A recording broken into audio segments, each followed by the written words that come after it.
Assalamualaikum warahmatullahi wabarakatuh. Assalatu wassalamu ala asrafil anbiya wal mursalin sayyidina wa habibina wa syafi'ina wa qurrati ayunina la nabiyya ba'dah. Rabbi shrah li sadri wa yassir li amri wa hlul 'uqdatam min lisani yafqahu qawli.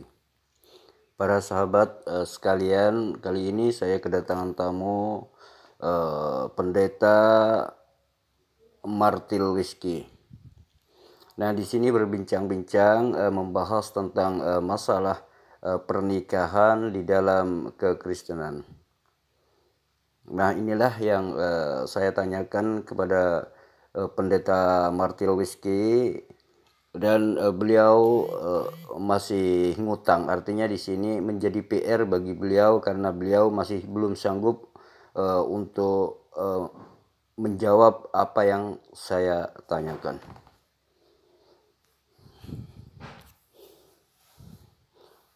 Sebelum menonton atau menyaksikan video ini, yuk dukung terus channel ini agar supaya channel ini bisa berkembang, dan Anda yang sebagai pendukung channel ini, mudah-mudahan Allah mencatat Anda sebagai orang yang mendukung dakwah, dan mudah-mudahan Anda diberikan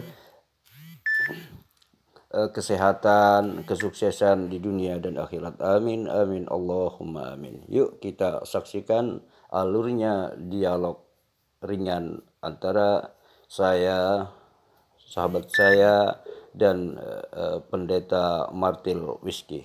Selamat menyaksikan. Walaupun mengumpulkan 40.000 orang, kalau nikahnya tidak sah, itu tetap zina itu, Pak. Itu kan menurut Bapak nggak sah, menurut kami sah, Pak. Jadi iya, menurut Anda buat peraturan. Walaupun di hutan misalkan ada kita tuh ya nemu orang gitu perempuan, kemudian ada lagi laki-laki, terus saya nikahkan menurut saya sendiri. Wes sakarepnya aturannya itu saya yang buat. Cuman cukup gini, wes kamu sudah suami istri, itu sudah sah, Pak.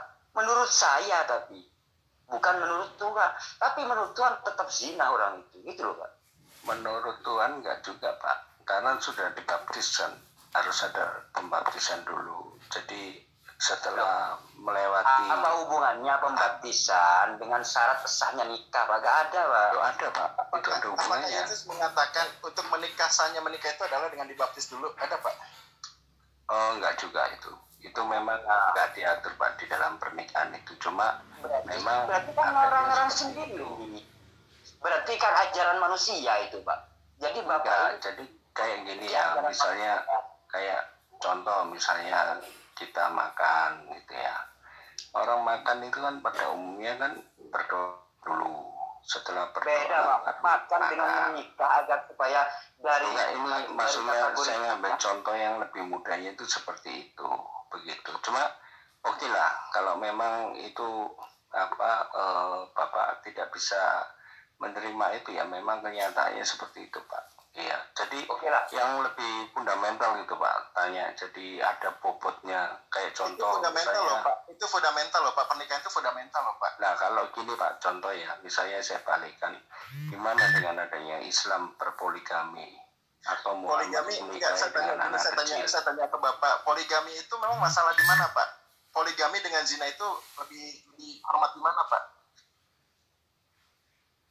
Untuk kami nggak zina, Pak, itu, Pak. Orang menikah kalau dibilang zina gimana sih? Ya, terus kenapa Bapak mempertanyakan masalah poligami? Nah, maksud saya pertanyaan itu ada bobotnya, ya kan? Kayak misalnya contoh, jelas-jelas kenapa sih Alo SWT ini nggak, katanya maha puasa dan maha tahu. Apakah Alo SWT ini mengizinkan orang untuk disakiti dengan berpoligami? Apa seperti salah, itu? Bapak salah, Bapak nggak sudah salah gitu loh, Pak. Berarti kok bisa salah? Gimana sih salah? Berarti Abraham itu sekarang gini, Pak, manusia itu ya semua itu memiliki derajat yang sama di mata Tuhan. Nah, makanya Bapak udah bilang derajat yang sama kan? Dengan kalau poligami berarti mengangkat derajat wanita gitu loh, Pak, daripada kita berzina, Pak. Tambah disakiti kok tambah mengangkat derajat wanita gimana? Makanya poligami itu ada aturannya, Pak. Kalau dizinai tambah sakit, Pak. Kalau dizinai tambah sakit, Pak, itu, Pak. Kalau poligami itu Pak, saya tanya Bapak nih, ya, saya tanya Bapak nih. Bapak lebih memilih berzina atau poligami? Karena gini, manusia itu punya nafsu. kami tidak berpoligami Pak. Oh, kalau gitu Bapak tidak berzina, Pak. Bapak tidak baca Bible Bapak kalau gitu. Bapak nggak tahu kan ada ayat Bible? Sebentar. Ini saya buka, contekan saya dulu Pak. Sebentar Pak ya. Ya. Oke.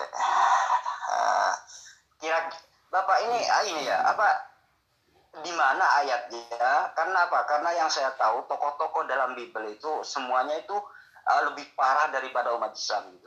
Umat Islam ini bukan ini Pak, sebenarnya Bible yang mencetak poligami itu Pak. Oke, Pak, sorry nih. Ulangan 21 ya, ayat 21 pasal 15 sampai 17. Ya. Apabila seorang mempunyai 2 orang istri, yang seorang dicintai dan yang lain tidak dicintai, dan mereka melahirkan anak-anak lelaki baginya, baik istri yang dicintai maupun istri yang tidak dicintai, dan anak sulung adalah dari istri yang tidak dicintai, maka pada waktu yang bagi warisan harta kepunyaan pada anak-anaknya itu tidaklah boleh memberikan dan seterusnya. Bapak silakan baca aja satu periskop tuh Pak ya. Tapi inti di sini adalah dalam Bible itu sendiri ada loh Pak ajaran poligami Pak. 2 orang istri itu. Ulangan 21 ya, ulangan 21 ya. Coba di-share screen Pak. Tolong di-share screen aja supaya lebih jelas. Kalau saya juga nggak bisa bicara share screen-nya nih Pak. Pak Hasan nih bisa. Pak Hasan. Saya coba dulu. Bapak kan punya Bible di situ. Lihat aja di Bible-nya Pak. Iya Pak, coba lihat di ulangan Pak. Ulangan berapa Pak? Lalu Pak.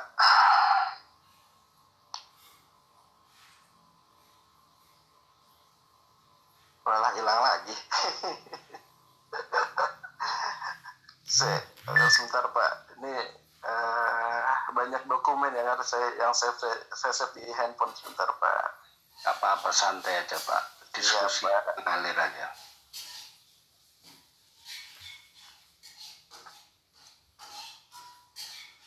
Ini kalau saya tanyakan hal ini ke Kristen ya, rata-rata mereka bilang itu perjanjian lama gitu loh. Tapi bagi saya, kalau memang perjanjian lama itu sudah tidak Ayatnya berapa Pak? Aduh, mana sih? Setahu saya itu Islam Pak yang jelas-jelas berpoligami itu. Kristen nggak ada poligami. Nggak ada poligami ya Pak ya. Ini Pak. Nggak ada perceraian ya Pak ya. Pak, saya tambah sedikit. Ulangan 12 Pak. Sorry, ulangan 21 ayat 15 Pak. Sebentar.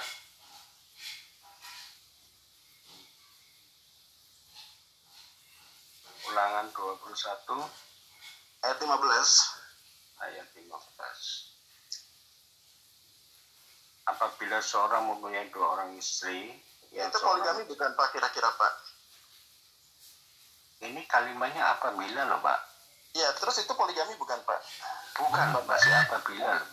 Ya, kalau apabila berarti ada kemungkinan dong memperbolehkan orang Kristen untuk nikah 2 kali, benar nggak?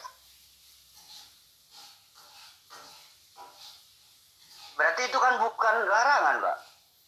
Kecuali kalau dilarang. Ya, jadi memang betul. Jadi gini Pak. Ya, saya kalau jawab memang harus jujur Pak ya. Begini, memang bisa kalau dikatakan kemungkinan bisa ya. Tetapi kalau merujuk ke perjanjian lama itu tidak ada kaitannya dengan perjanjian baru Pak. Jadi kalau gitu sudah digenapi. Jadi dihapus saja ulangan ini Pak gitu loh. Kalau sudah tidak dipakai. Ya nggak dihapus Pak, digenapi, disempurnakan. Jadi kayak contoh gini Pak. Yesus mengatakan dilarang poligami Pak. Kalau Yesus mengatakan dilarang poligami. Gini, sebentar ya. Itu baru digenapi Pak. Sebentar Pak, saya jawab. Jangan potong-potong. Nanti nggak nyampe, nanti gagal paham. Jadi kayak misalnya saya umpamakan makan babi, ya kan. Awalnya kan boleh tuh perjanjian lama. Tetapi di perjanjian baru, awalnya dilarang, ya kan. Tetapi di dalam perjanjian baru diperbolehkan. Ya kan. Tapi ini yang Bapak sebutkan di kitab Ulangan pasal 21 ayat 15 itu memang perjanjian lama Pak. Itu sekarang sudah ada penggenapan sehingga ayat ini memang tidak diperbolehkan karena apa? Ya. Substitut penggantinya itu ada di perjanjian baru. Apa Itu pengganti? dilarang. Yang buat siapa Pak? Berpoligami. Yang buat siapa Pak? Yang melarang poligami itu siapa Pak di perjanjian baru Pak? Apakah Yesus yang melarang Pak? Ya, itu orang menikah itu hanya satu kali. Enggak, maka saya tanya ke Bapak ya, di perjanjian baru yang melarang poligami itu siapa? Apakah Yesus yang melarang di perjanjian baru itu Pak, melarang poligami? Ya pasti Pak, pasti. Ayatnya Itu semua mana, Pak, dari yang perkataannya mengatakan Yesus. Yang mana Pak kalau gitu perkataan Yesus yang melarang poligami di perjanjian baru Ya, Pak? jadi perkataan Yesus itu disampaikan ke muridnya menulis ayat itu Pak, begitu. Simpel sebetulnya, sederhana sekali Pak jawabannya. Oh gitu Pak ya. Jadi kalau saya ada revisi, jadi gini Pak ya. Berarti kan ini kita pisahkan ya antara perjanjian baru yang perjanjian lama ya Pak ya. Ini perjanjian baru berarti perjanjian lama sudah tidak berlaku karena ada perjanjian baru ya Pak ya. Iya. Benar Jadi ya? iya. Oke, saya tanya ke Bapak nih Pak. Saya tanya ke Bapak. Mengenai perpuluhan ada di perjanjian lama loh Pak, nggak ada di perjanjian baru. Itu kenapa nggak di ini Pak? Kenapa nggak digenapi juga Pak? Perpuluhan itu memang di perjanjian lama. Iya. Kalau kita bicara digenapi perjanjian lama, berarti gini, Pak. perjanjian lama sudah nggak berlaku, yang baru aja. Ya, gitu.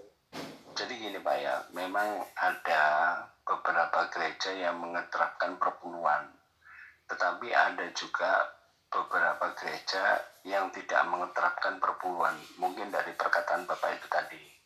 Artinya, ya ganti persembahan. Ganti persembahan, perpuluhan diganti persembahan Pak. Sama aja ini. Enggak, beda Pak. Kalau perpuluhan itu diwajibkan itu dari penghasilannya 10%.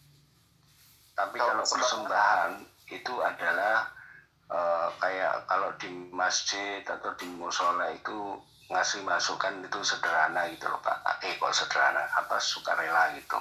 Itu persembahan. Salah. Namanya. Sukarela kita ada batasnya 2,5%. Enggak sukarela itu. Minimum kita ngasih 2,5%. Iya, kalau di kami sukarela. Kalau nggak bisa ngasih berarti harus disumbang. Ya. Iya gitu. Kalau dalam Islam jelas kita 2,5% gitu loh. Kalau kita bisa ngasih itu nggak apa-apa. Itu aturan di Islam ya. Mungkin seperti itu. Tapi kalau di kami. Kalau persembahan berapa puluh Pak persembahan? Ada aturannya berapa puluh? Kalau persembahan itu kami sukarela Pak. Jadi tergantung dari orang yang mau ngasih. Kalau saya ngasih 2.000 nggak masalah ya Pak ya? Rp1.000 pun ngasih Rp1.000 pun nggak ada masalah. Bahkan nggak ngasih pun nggak apa-apa ya. Nggak ada istilahnya, nggak ada hukum kewajiban. Terus gimana cara bisa hidup Pak kalau ada persembahan kayak gitu? Loh kan banyak Pak. Artinya kan ada juga sumbangan kan. Dari misalnya contoh ada orang yang ngasih persembahan itu bisa jadi besar Pak. Ada seperti itu. Kayak misalnya contoh saya ya. Saya nggak pernah ngasih, nggak apa-apa juga. Gereja nggak narjet begitu. Beda dengan Islam. Kalau Islam itu narjet ya. 2,5% itu kan hukumnya narjet. Salah Bapak, salah. Loh katanya tadi 2,5%. Untuk ngasih. Dalam Islam itu nggak ada hak untuk ngasih Pak. Kalau bisa ngasih, alhamdulillah 2,5%. Kalau nggak bisa nggak apa-apa gitu loh Pak.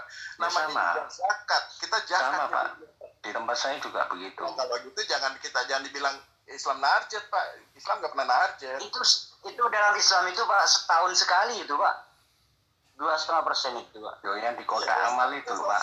Kalau kita mau ngasih silakan, enggak ya nggak apa-apa. Setahun sekali itu Pak. Setahun satu kali Pak. Jadi gini Pak, yang dimaksud kan tadi kan tanya persembahan apa juga 10%, ya kan? Enggak Pak, enggak seperti itu kami. Namanya persembahan itu sukarela. Kalau mereka mampu ngasih banyak juga nggak apa-apa. Gitu. Kalau perpuluhan. Nah, kalau perpuluhan itu wajib hukumnya harus 10% minimal. Ya, tiap bulan memang betul itu. Tetapi ada juga beberapa gereja yang nggak menerapkan hal seperti itu, Pak.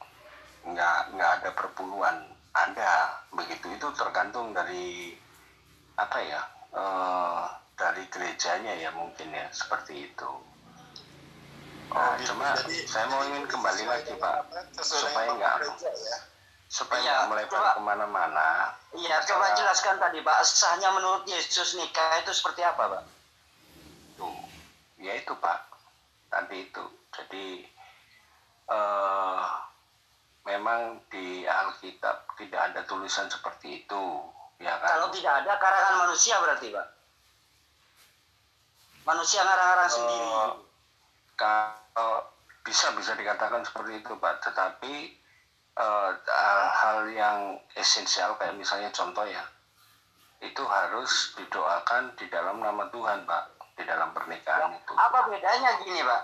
Kalau misalkan datang ke pelacur gitu Pak, datang ke pelacur berdoa atas nama Tuhan, kemudian lagi berdoa, datang ke satunya lagi berdoa atas nama Tuhan. Apa bedanya dengan itu Pak? Karena dari ritualnya Pak, ke gereja pernikahannya.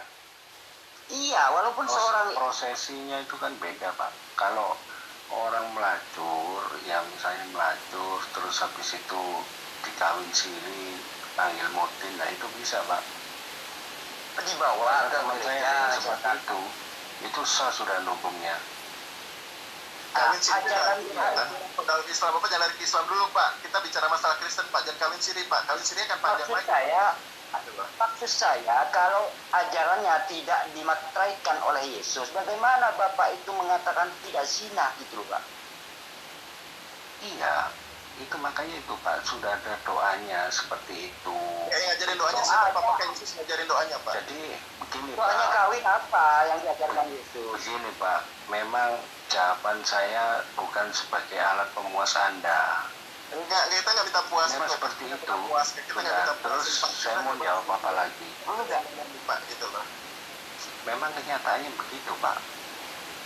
Ya kalau cuman ya silakan Pak, silakan. Nah itu silakan. Kalau caranya seperti itu, misalkan gini Pak, begini Pak. Pandangan yang berbeda dengan kami ya silakan. Saya sih nggak memaksa. Enggak begini Pak. Memang hal itu memang seperti itu. Terus saya mau disuruh bilang apa lagi? Kalau manusia, Enggak tahu.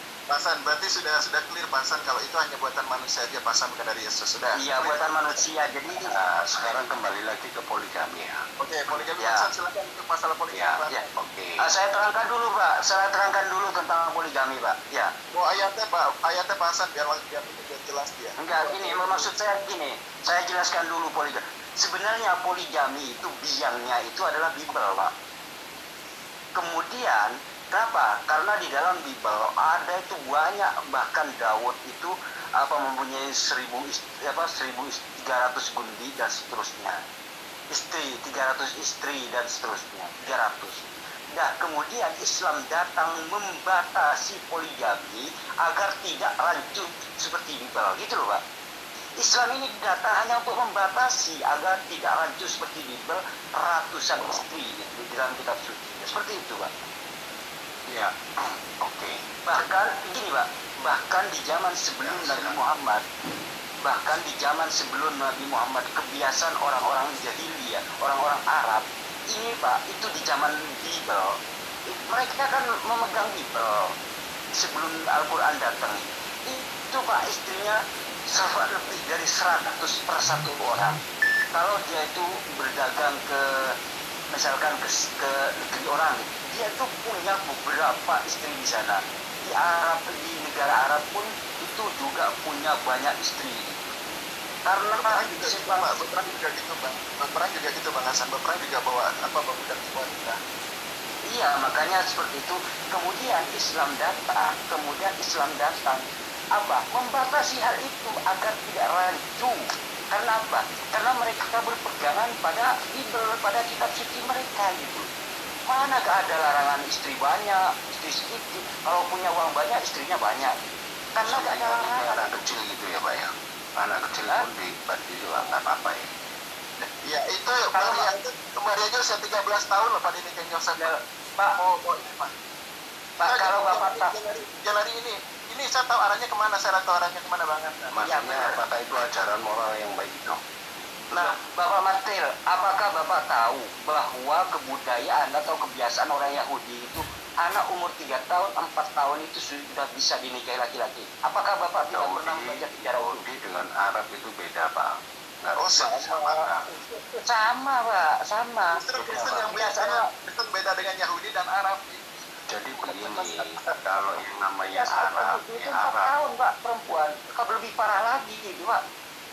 Nah, sekarang kalau cerita orang Yahudi, ya oke. Dalilnya mana? Yahudi kawin dengan anak umur 3 tahun. Lihat, Bapak baca sejarahnya tentang Yahudi. Boleh menikahnya anak perempuan itu pada usia 3 sampai ke atas gitu, Pak. Anak Mana usia, dalil? anak gadis. Jangan narasi. Ini silakan Bapak baca, silakan Bapak tentang sejarah. Kita sejarah gitu loh, Pak. Di mana? Saya ngeliatnya nanti di mana? Ya lihat di ini, di apa sejarah pernikahan Yahudi. Perempuan umur yang dibolehkan dalam ajaran Yahudi itu berapa? Budaya Yahudi di zaman dulu. Yahudi kuno yang maksudnya, Pak. Nah, Iya, di mana, ini Pak? Lihatnya. dalam ilmu sejarah, Pak. Ya, ini sih nggak jelas ya, termasuk. Loh, kok nggak jelas? Memberikan pandangan itu yang jelas, misalnya siapa satu misal contoh gini Pak, karangannya misalnya Albert Einstein, ya kan, lalu gitu. judulnya apa Begini, gitu. Pak. Wah, itu jelas Pak. Kalau menurut Rabi Yahudi itu yang apa ya, Ribka itu umur 3 tahun ketika menikah dengan Yakub. Maksudnya Muhammad ini sebagai orang Yahudi atau gimana Pak? Pendapat rasi ini. Karena rasi ini mempunyai kitab perjanjian lamanya itu, Pak, gitu. Percaya Mana kepada perjanjian lama ada seperti itu Pak? Yakub ini ketika menikahi Ribka itu adalah ketika Ribka umur 3 tahun. Ini adalah pendapat daripada rasi tentang ayat-ayat tentang perjanjian lama ini, Pak. Loh, itu kan pendapatnya perorangan Pak. Tapi kalau Pak Hasan bisa menunjukkan ayatnya, nah baru boleh bicara seperti itu. Pak, Bapak gini, Bapak ambil pulpen, Pak. Nanti nggak muat Bapak ambil Pak. pulpen, Bapak ambil pulpen, Bapak ambil pulpen, Pak, ambil pulpen. Saya baca ini, Pak, ya. Saya baca ini, ya. Ada boleh desa belum pulpen, Pak? Ya. Oke, ya. Iskak itu lahir, ya, tepat pada janji Tuhan, ya, setahun setelah Tuhan berjanji, ya. Oke, Kejadian 21, 23, Pak. Maka mengandunglah Sarah, lalu ia melahirkan seorang anak laki-laki bagi Abraham dalam masa Kejadian berapa Pak? 1. Kejadian 21 ayat 2 dan 3. Maka mengandunglah Sarah, lalu ia melahirkan seorang anak laki-laki bagi Abraham dalam masa tuanya dan waktu yang telah diterapkan sesuai dengan firman Allah kepadanya. Abraham menamai anaknya yang baru lahir itu Ishak, yang dilahirkan Sarah baginya. Ya. Sarah wafat ya setelah Abraham diuji mengorbankan Ishak 36 tahun. Jadi Sarah wafat pada usia 120 tahun, jadi Ishak usia 36 tahun. Ya. Ishak 36 tahun ya Pak ya. Ya. Kejadian 23 ayat 1 dan 2. Sarah hidup 121 tahun selamanya, itulah umur Sarah. Kemudian matilah Sarah di Kiryat Arbah, yaitu Hebron di tanah Kanaan. Lalu Abraham datang meratapi dan menangisi. Kelahiran Ribka nih Pak. Sekarang kita kelahiran Ribka ya Pak ya. Sekarang kelahiran Ribka. Kelahiran Ribka pada saat Sarah meninggal. Saat Sarah usia 127 tahun dan Ishak 36 tahun Pak. Kejadian 22, 23. Ishak menikahi Ribka. Ishak menikahi Ribka pada saat berumur Ishak Ayatnya menikahi berapa Pak? umur 40 tahun. Ntar dulu, gimana? Ayatnya berapa? Kejadian 22, 23 Pak. Ya. Terus kejadian 25, 20. Dan Ishak berumur 40 tahun ketika Ribka, anak Batuel, anak Sebentar Arab. Pak, pelan-pelan Pak, supaya saya bisa juga ikut melihat gitu. Ayatnya ayat berapa? Kejadian 22 ayat berapa? Ini kita ulang lagi ya. Kejadian Ishak lahir, pada Ishak lahir ya. Iskak lahir itu dicatat Pak, dicatat. Ya. Catat Ya, Pak. Ishak Itu lahir. kejadian Kelahiran 21 Ishak. kelahiran Iskak nih, ya. Kejadian 21 ya, ayat 2 dan 3. Maka mengandunglah Sarah, lalu ia melahirkan seorang anak laki-laki bagi Abraham dalam masa tuanya pada waktu yang telah ditetapkan sesuai dengan firman Allah padanya. Abraham menamai anak yang baru lahir itu Ishak yang dilahirkan Sarah baginya. Sarah wafat, ya.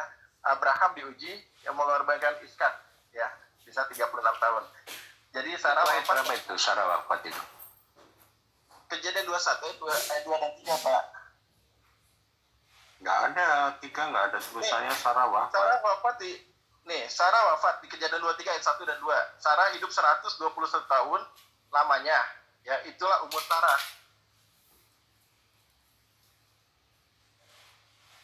Oke?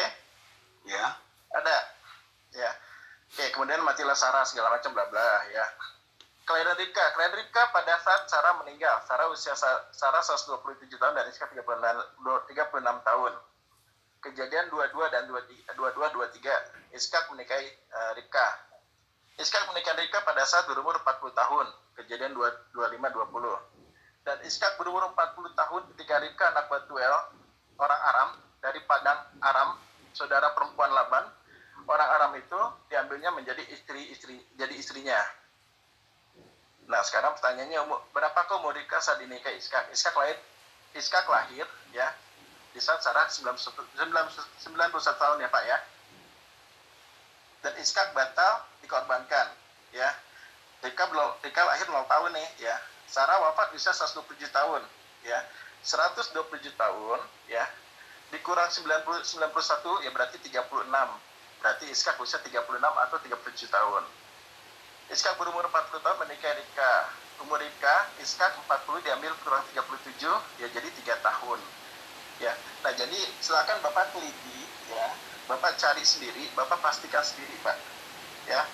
Jadi kalau orang Yahudi menikahi anak-anak usia segitu itu suatu hal yang wajar, Pak, di saat itu ya, Pak ya. Kita bicara di saat itu ya, Pak ya. Dan kita tahu juga saat Maria dinikahi Yosef itu usia 13 tahun, Pak, 13 tahun atau 12 tahun. Dan itu usia masih kecil, Pak. Itu kawin dengan umur 6 tahun itu belum men, Pak. Ya, sekarang kalau saya tanya ke Bapak, apakah saat itu Nabi Muhammad langsung mencampuri, Pak? Iya, 9 tahun baru dikawin. Kalau umur 3 tahun sudah men, Pak. Kalau umur 3 tahun sudah men berarti, Pak. Kalau yang itu nanti saya pelajari, saya masih belum. Kalau saya pelajari, saya tanya, kalau 3 tahun itu menurut Bapak? Belum tahu saya, Pak. Jadi nanti saya pelajari. Ya, kalau 3 tahun ya belum main pastinya. Iya, Iya, tapi itu bahkan tokoh-tokoh atau rasi-rasi Yahudi memprediksi ayat itu mengatakan Ribka umur 3 tahun. Karena apa? Karena di saat ibunya meninggal, Ishak ini umur 36 tahun. Gitu loh, Pak. Dan pada saat ibunya ini meninggal, itu Ribka baru lahir gitu, Pak. Baru lahir Ribka. Baru lahir, Pak. perjanjian lama loh, Pak. Nah, sedangkan Ishak menikah umur 40 tahun, kan selisihnya antara 3 sampai 4 tahun ini, Pak. Berarti istrinya si Ribka ini umur 3 sampai 4 tahun gitu loh, Pak. Gini Pak, kalau di sini kita jangan pakai standar ganda Pak. Oh, ini perjanjian lama, perjanjian baru, jangan gitu loh Pak.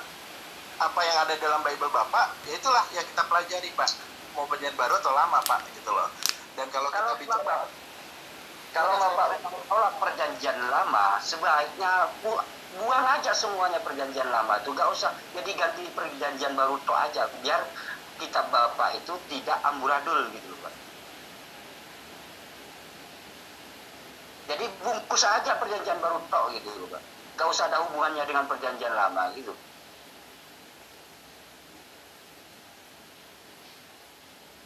lagi belajar, lagi baca nih.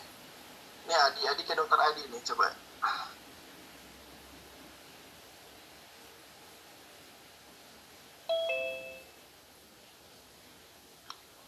Pak Padahal gini Pak, padahal Islam itu cuma membatasi agar tidak amburadul seperti Bible gitu Pak. Pak, halo, interupsi. Besok kita sambung ya Pak ya. Soalnya di sini udah 1:30 pagi Pak. Oh silakan pelajari dulu itu Pak ya. Besok, Silakan pelajari. ya.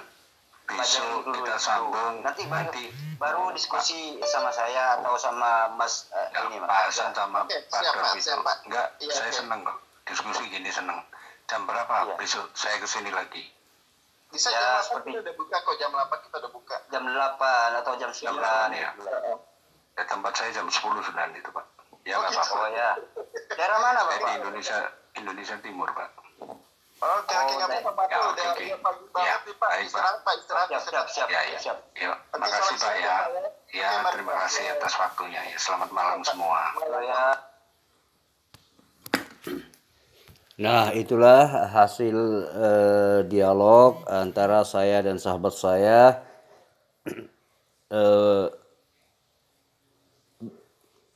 Ada kedatangan tamu dari yang bernama seorang pendeta Martel Whisky. Diskusi ringan. Nah, hasil daripada diskusi ini tadi itu membuktikan bahwa di dalam apa yang dituduhkan oleh orang-orang Kristen terhadap Nabi Muhammad SAW itu sebenarnya terdapat di dalam kitab mereka sendiri, seperti itulah. Nah, ketika saya mengkonfirmasi di dalam Bible, ternyata dia mengatakan, oh itu perjanjian lama, ini itu segala macam. Nah, ini muter-muter dengan alasan yang enggak jelas. Pertama, masalah menikah pun di sini alasannya itu cuma muter-muter. Nah, itulah ketidakjelasan ajaran-ajaran di dalam kekristenan. Mudah-mudahan ini bermanfaat bagi kita. Dukung terus channel ini karena channel ini adalah channel dakwah. Mudah-mudahan Anda yang mendukung dicatat oleh Allah Subhanahu wa taala sebagai orang yang mendukung dakwah, dan mudah-mudahan Anda dijadikan orang yang sukses di dunia akhirat. Amin amin Allahumma amin. Assalamualaikum warahmatullahi wabarakatuh.